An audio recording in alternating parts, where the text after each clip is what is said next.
Keling, boshimdan o'tgan voqea haqida gapirib beraman. Meni yuzlarimda komedon bo'lgan. Komedon bilasizlar, gormonal narushenияdan bo'ladi, kuchli stressdan bo'ladi-da. O'spirin yoshdagi bolalarda ham bo'lishi mumkin. Komedon menda paydo bo'ldi. Ishoning, West Toshkentni aylanib chiqdim.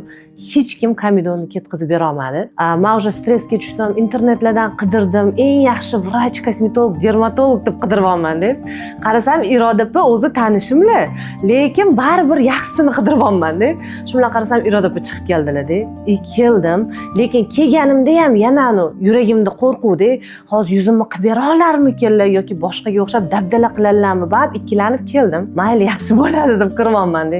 Ishoning, bitta protsedurada o'zi 3 marta kelishim kerak edi. O'zbekmizda bitta protsedurada yuzim yaxshi bo'ldi. Tiniq, idealniy, даже siqqan joylari ham qo'l yengil bo'lsa bittada ketadi-yu, bittada yaxshi bo'ldi. Ikkitasiga уже kelmadi. Mana 1 yil o'tib, yana prosta profilaktika uchun kelyapman. Hozir mana kirib turibman, ko'ryapsizlar, yuzingiz yaltirab turibdi. Nega kelyapsiz deyaptilar. Men aytaman, "Yo'q, 1-2 ta chiqdi tozalab bering" deyapman-da. O'shaning uchun gap yo'q, ishlariga hammaga tavsiya qilaman. Komedon qilsang ham yo'q bo'lmaydigan narsa-da. Komedonni yo'l yo'rig'i bilan biladigan odam siqib olib tashamasa, ichini yuvib olib bermasa, uni uncha odam ketkiza olmaydi.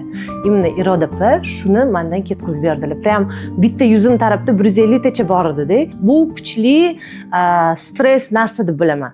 O'shaning uchun kimni ko'rsam ham bu reklama emas-da. Kimni ko'rsam ham buni og'rig'ini bilaman. Sraz Iroda opaga jo'natib yuboraman. Boringlar, Toshkent bo'yicha faqat shunaqa bera oladi debdi. Shu bu meni честный отзывim.